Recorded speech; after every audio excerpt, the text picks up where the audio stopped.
अपनी भाषा पर गर्व करो। एक बार स्वामी विवेकानंद विदेश गए, जहां उनके स्वागत के लिए कई लोग आए हुए थे। उन लोगों ने स्वामी विवेकानंद की तरफ हाथ मिलाने के लिए हाथ बढ़ाया और इंग्लिश में हेलो कहा, जिसके जवाब में स्वामी जी ने दोनों हाथ जोड़कर नमस्ते कहा। उन लोगों को लगा कि शायद स्वामी जी को अंग्रेजी नहीं आती है, तो उन लोगों में से एक ने हिंदी में पूछा, आप कैसे हैं? तब स्वामी जी ने कहा, I am fine, thank you. उन लोगों को बड़ा ही आश्चर्य हुआ।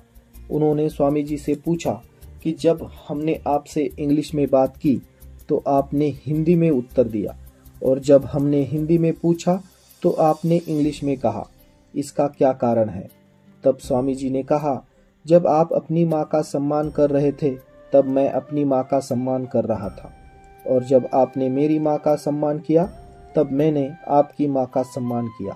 यदि किसी भी भाई बहन को इंग्लिश बोलना या सीखना नहीं आता है तो उन्हें किसी के भी सामने शर्मिंदा होने की ज़रूरत नहीं है, बल्कि शर्मिंदा तो उन्हें होना चाहिए जिन्हें हिंदी नहीं आती है, क्योंकि हिंदी ही हमारी राष्ट्रभाषा है।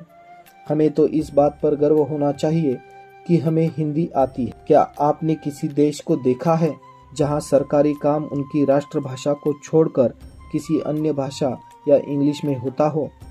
यहाँ तक कि जो भी विदेश मंत्री या व्यापारी हमारे देश में आते हैं वो अपनी ही भाषा में काम करते हैं या भाषण देते हैं, फिर उनके अनुवाद हमें हमारी भाषा या इंग्लिश में अनुवाद करके समझाते हैं। जब वो अपनी भाषा नहीं छोड़ते तो हमें हमारी राष्ट्रभाषा को छोड़कर इंग्लिश में काम करने की क्या ज़रूरत है? इस कहानी को अगर आप पसंद करते हैं तो लाइक करें। ऐसी और कहानियाँ सुनने के लिए चैनल को सब्सक्राइब करें।